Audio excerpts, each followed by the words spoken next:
And a tweet from President Trump, acting Secretary of Defense Patrick Shanahan, who has done a wonderful job, has decided not to go forward with his confirmation process so that he can devote more time to his family. I thank Pat for his outstanding service and will be naming Secretary of the Army Mark Esper to be the new acting Secretary of Defense. I know Mark and have no doubt he'll do a fantastic job. President Trump announcing that on Twitter this afternoon.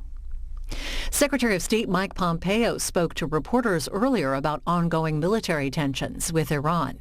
His remarks came after meeting with leaders of the U.S. Central Command at the command's headquarters in Tampa, Florida.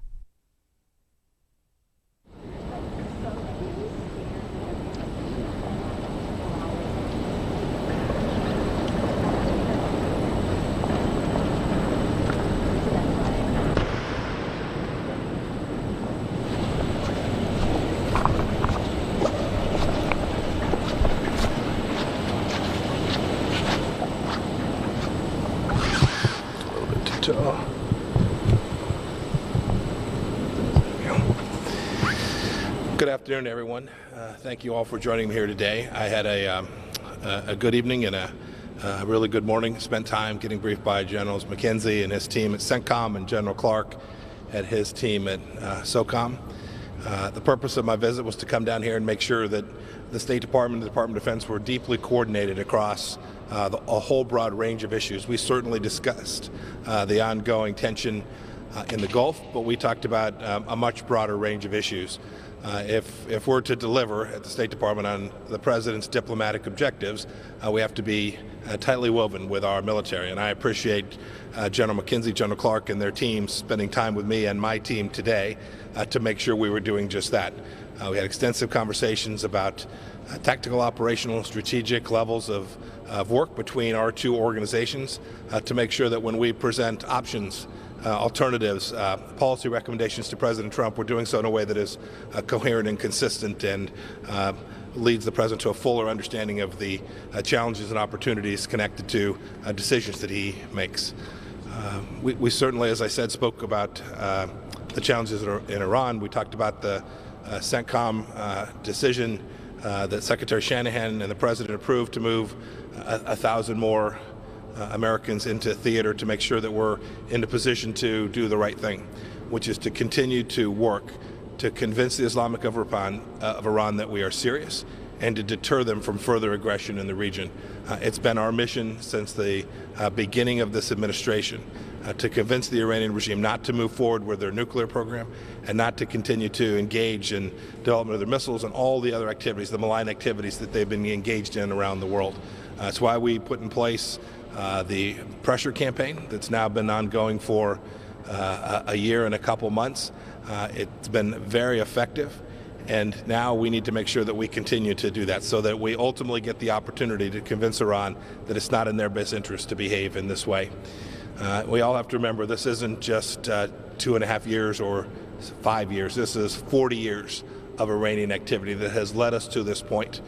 And to reestablish deterrence is a challenge, but one that I know the Trump administration is up to.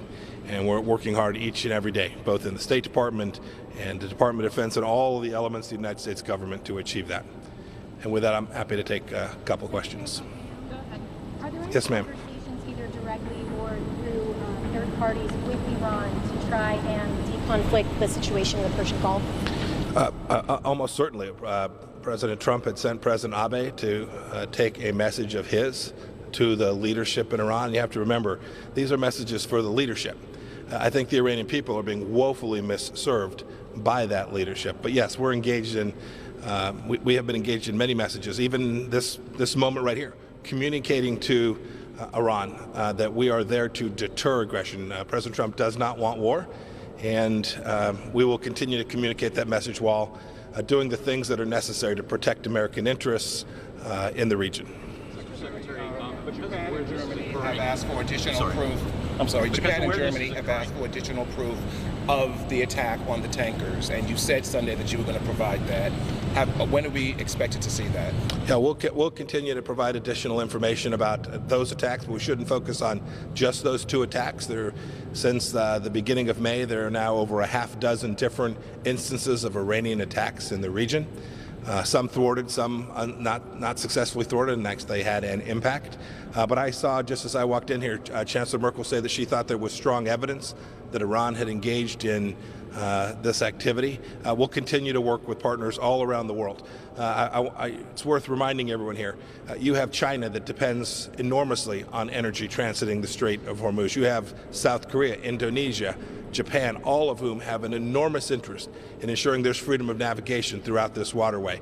The United States is prepared to do its part, but every nation that has a deep interest in protecting that shipping lane so that energy can move around the world and support their economies needs to make sure they understand the real threat to their interests in the region and the real threat to their country's economies if we're not successful in doing that. Mr. Secretary, because of where this is occurring, it obviously falls within the operating theater of U.S. Special Operations Command and Central Command. What do you say to the families of the men and women who work within those commands about how they should prepare themselves for what may come over the next year or 2 years? Look, the first thing I'd do is say thank you to them for their service to the nation. I know many of these young men and women, they are talented, capable, aggressive. They have put us in the place where we have this opportunity to deter Iran. And what I'd say to them is what I say to everyone who's engaged in this kind of service. America is deeply appreciative.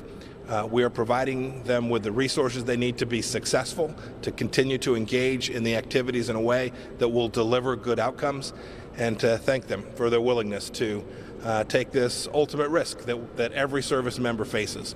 I remind my diplomats all around the world, they too face threats to themselves and to their families. And when I get a chance to talk to those officers at the State Department, those diplomats, I tell them the same thing I'd like to share with the families that are here at Centcom and at SOCOM. Thank them for their amazing professionalism work and their willingness to serve America at these challenging times. Mr. Secretary, you've said many times that the U.S. is not seeking war with Iran. But President Trump said this week that he would consider going to war over Iran obtaining nuclear weapons.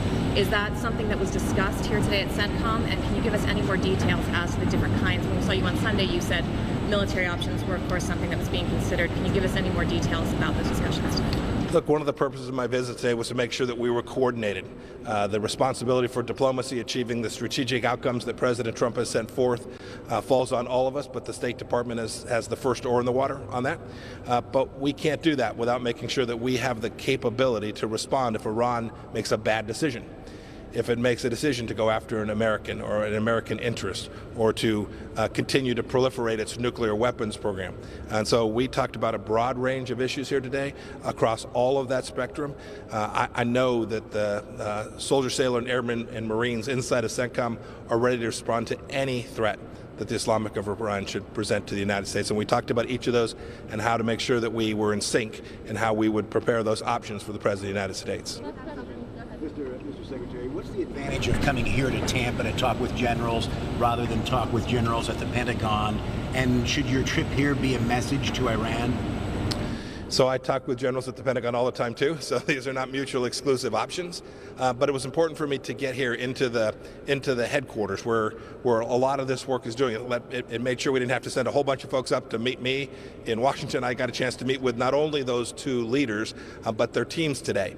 And they got a chance in turn to hear how the State Department is thinking about this problem and how we're delivering deterrence in the region and reinforce with them the strategic objectives of the United States of America. So it was important and valuable to me to get here so that I could talk to a broader range of leaders and hear at a more granular level all of the great work that they've been engaged in. Great. I'll take one more.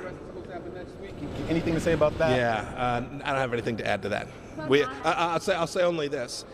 It is the case that in May we had over 140,000 illegal immigrants enter to this nation unlawfully. It is an important undertaking to ensure that we have sovereignty and security at our southern border. And so every action this administration is taking is designed to do just that. President Trump's been unambiguous, very clear. I worked personally on an arrangement with Mexico now a week and a few days ago. I am confident that we will get that under control, and it is important. It's important for American national security that we do, in fact, achieve that. Thank you all.